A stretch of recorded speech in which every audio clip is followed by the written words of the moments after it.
We have one more talk before we expect a visitor from Stanfield, and that's Jeremy T. from Missouri State. Hello, my name is Jeremy T. I'm in Dr. Joshua Smith's research lab on DNA repair. I thank the community today for inviting me to speak on the development of a gateway fluorescence tagging plasmid system for integration in the btu1-1 locus in tetrahymena thermophila. Today I'll be talking about a couple of questions to begin with. The first question is, how do we quickly know where proteins are in a cell? And the obvious question is localization studies. And the second question is, how can we quickly study protein localization by expressing genes in tetrahymena? The keyword here is quickly, and this is through ectopic gene expression. So how do we ectopically express genes in tetrahymena? Well, we use one of three loci: the DNA locus, which is brought up to 10,000 copies, the RPL29 locus, which is brought up to 45 copies, and the btu1 locus, which is brought up to 45 copies.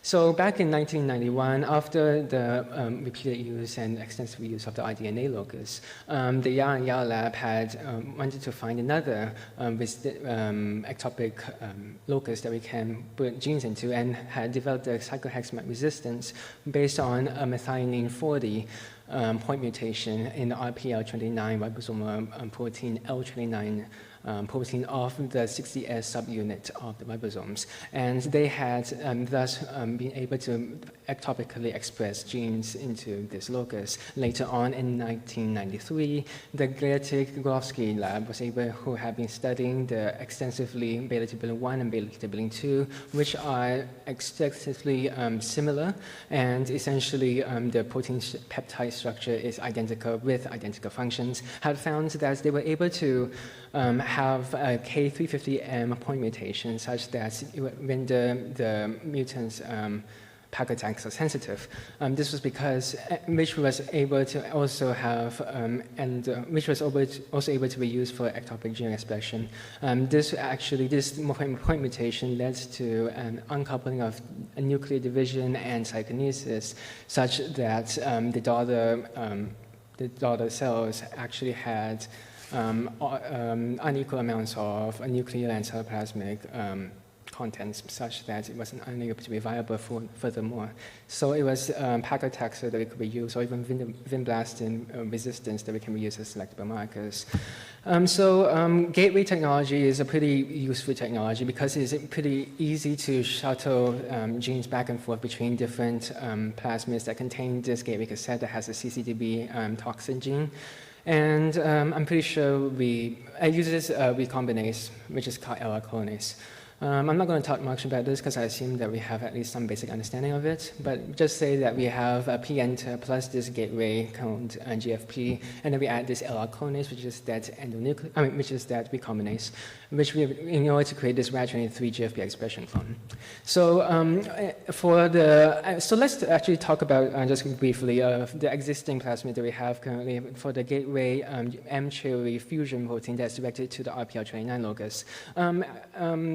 Currently, actually, there's some issues with the RPL29 locus that my PI has been thinking about. And he says that there was sometimes even by putting things into the RPL29 locus, let's say 3 months into it, it was not very stable in that locus, which is why he actually went to go use the BTU locus. But that's just a side note. This RPL29 plasmid here is actually interesting because after blasting this thing, I noticed that this 5' is next to this 3' NTS here on the left, and this RPL29 coding sequence is on the far right here, which might have some false positives, which is what my professor and Dr. Smith has actually experienced, but I think this is just beside the point. So we actually have considered this during the PCR whenever I was using that the plasmid as a template in order to make this GFP gateway cloning system here. So I'll just show you what it is. It is this beta-tubulin 3' NTS here and this 5' NTS here, which can homologically recombine in tetrahymena. It has this metallothionein 1 promoter, which has a cadmium inducible promoter, and which then does make this fusion product here with this GFP and this, in this case, RAD23 fusion protein. And so I guess talk about the construction of this. The first iteration of it, I essentially had the plasmid maps that were given to me when improperly annotated, and so I resulted in using the use of enzyme that I shouldn't have used, and I tried blunt ligation and it didn't work. So I tried a second time, and then afterwards used different sets of plasmids, and went about the normal PCR and gel extractions and ligations. Realized again that I used another enzyme that was not marked on the map properly, and so I had to redesign stuff. And so I did electroporation and religations. If you actually look down there, the ligations there with the positive control had more colonies on the plate than the insert there, because actually like 14 had that group, but there are more on the positive control. But however, by stroke of luck, by this double digest, I actually noticed that two of those millipreps actually had the product, so I was quite surprised. So I actually put this into DB3.1s and then DH10Bs with success. It looks like it's success at least. And I did clones reactions. The negative control with water showed no growth, and positive control with that gas vector did. And so this is all expected. The double digest was expected, and the sequencing all seems to have be pretty clear in the CCDB gene and also the at recombinase sites. So everything looks pretty clean. However, unfortunately, I don't have any fluorescence data at the moment because it's actually sitting on the lab bench right now because we had shot it in before and then time ran out. So I'm sorry, I'm going to go back to the lab. We have to see what happens. We'll see about this cherry plasmid. We did a PCR, we did everything all the way through enzyme digest and everything. Actually, I get zero ligations for a while. So, zero CFUs for a while. So I'm troubleshooting this at the moment. But these are the plasmids. And so how might we use this system? Well, our lab touches DNA repair proteins, and we can touch this RAD23 protein, which is involved in global genome repair. And since we have already characterized this RAD23 using previous GFP expression localization data, then after that, we can essentially compare the results from the new results from our new expression vector based on the previous one and previous data that we have, and likewise we can do that with THD11, which is involved in single and double strand break repair. Since we already have data on this, then I think we can make those comparisons, which would be good. So the future directions would be obviously the bioelectric transformation, the redo of the ligation, and otherwise confocal fluorescence microscopy related to, and through that we can do other fluorescence techniques or people can use this vector to do other techniques on genes of interest like flip, flap, and frap. They can study multiple protein localization data by knocking into multiple loci, such as by using the RPL29 and beta-tubulin loci to knock things in at one strain. And then we can study the DNA repair protein localization from the induction of DNA damage after the use of DNA damaging agents. Now let's talk about some possible improvements. We actually, after coming past developing this thing, there's other things that we can make better. How about better fluorescent tags? How about better like eGFP? Or how enhanced GFP? Or how about the Clover? Or how about the CFP and YFP? CFP and YFP and etc. All of these can be used in threads, which it's important for co-localization data. Thread is being used as kind of an important thing for co-localization because it is a good, we get close enough for that. And the other things that we need to analyze are the linker and the MTT. The MTTs, there are multiple MTTs, MTT1 to 5, and all of these are inducible by different types of heavy metals. And all of these, and some of these are based on the divalence or trivalence of these heavy metals. Some of these are copper, and some of these are like cadmium, etc. So maybe a less toxic one, like a copper inducible MTT promoter, might be good to switch in instead. We also need to look into linkers. Sometimes whenever we're designing plasmids, we need to be careful with that. The linker region is okay, because if the GFP portion swings around or interrupts the functionality of the gene of interest, then that doesn't do any good. And so as this review linkers is talking about, there can be flexible, rigid, and cleavable linkers that can be directed towards increased expression, biological activity, etc., based on the type of sequence, etc.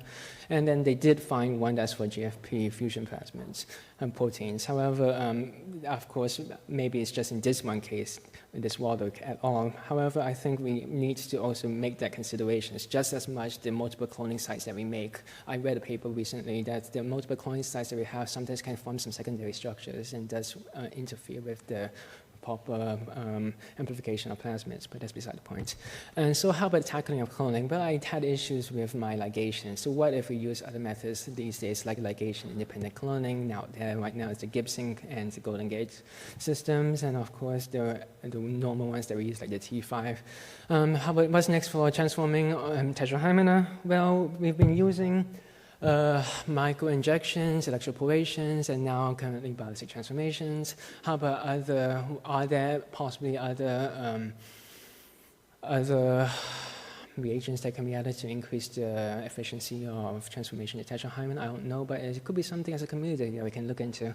Other vectors that might be worth developing, including a possibility of improving the RPL29 directed vectors because of the false positive that we have been experiencing, and also the studying of the inducible systems from other organisms, such as the lac, such as the gal, such as the tet, such as natural, I can't remember. We call it the clone net, but there's other things that we can be looking into. Endogenous tagging vectors is, I'll talk about it quickly, and also full utilization of gateway technology is also important. As with the famous 2009 paper that talks about epitope linker modules with on the C-term tagging that was in yeast, and then later Kaz's group used that, based it, and then brought it into tetrahymen, which has been good for all of us. But how about and also to add to that, one of my members in my lab, Evan Wilson, is currently trying to improve on this epitope tagging, endogenous epitope tagging vector. So hopefully that will be good.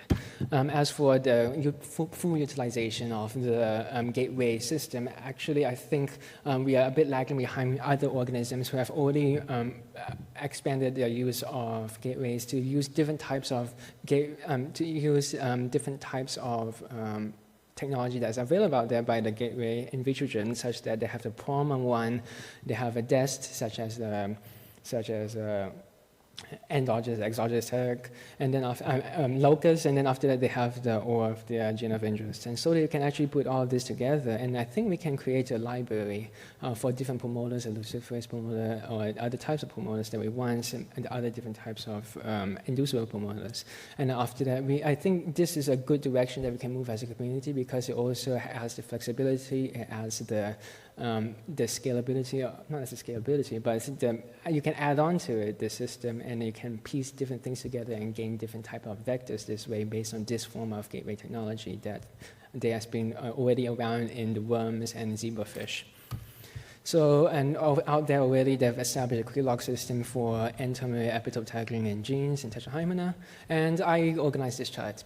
So we've actually talked about iDNA, RPL29, beta-tubulin, but actually MTT1 can also be used for ectopic gene expression. And also Gertig's lab has used the H4-1, histone H4, for ectopic gene expression. Inducible promoters that we can use are those MTTs, but also recently in 2012, you et al. Had this heat-shock protein that they were able to bring into tetrahymena. My PI, Dr. Smith, uses this beta-tubulin-1 for constitutive promoters, but also same Gertig et al. Has used the H4I1, and on selectable markers that we have, actually in 2014, a pluromycin popped out, and we haven't heard much about blastocidin since the late 90s, and so that we are good. The dihydrofluoric reductase and the thymidylate synthase bifunctional protein. There's a strain out there that is a mutant strain that is able to take use of this technology, and also as a selector marker. And also my lab is also working on using from the clone NAT, nosothricin resistance back from my PI's yeast days. I have used benchling for my as an electrolyte lab notebook to complete my my experiments, and I think it is something that I really like a lot. And also I've used SnapGene in order to construct my plasmid maps. If I did not have a good plasmid editor, then I wouldn't necessarily be continuing this project at all, or even any of biotechnology, because I don't feel that I would have had the personal, that it was my thing. Because if it's non-intuitive, if plasmid map software is non-intuitive, and we don't know how to use the software, then after that we feel that, as a student, we feel that we are not in control of it. And so this is why I like this software. I pay acknowledgements to my PI, Dr. Smith, and also Dr. Winey and Dr. Chalker for providing the plasmids for this project. Thank you.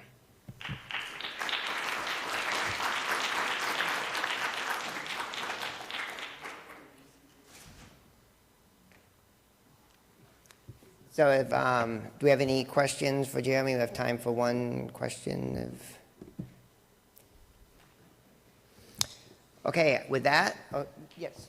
I'm not sure if it's a question, but it is a comment about the selectable markers. So one of the important experiments is when you knock out a gene or two and you run out of your markers, like paramomycin, blastocidin, cyclohexamide, and then you want to tag a protein in this genetic background, all right? So for this, a native locus tagging is often preferred. And so phenotypic assortment is needed, right?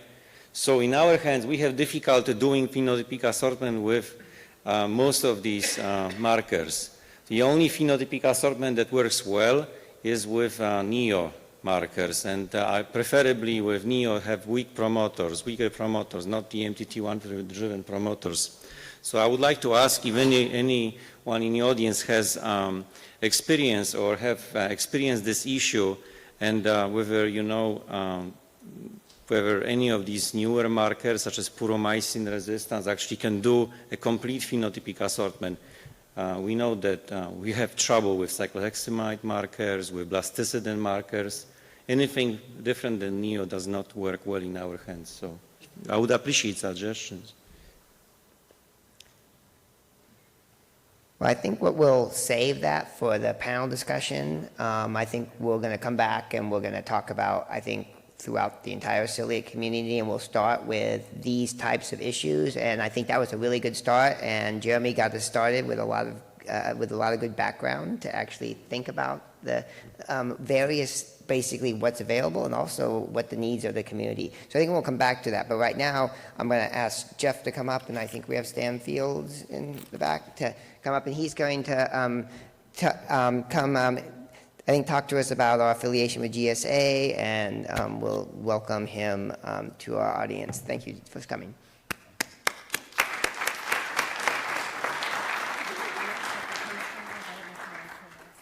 Okay.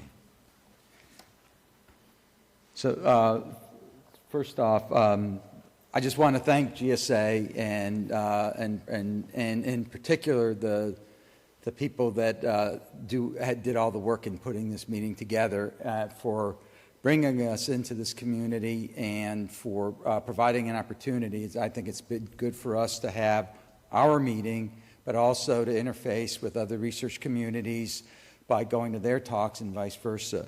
So thanks to all of you.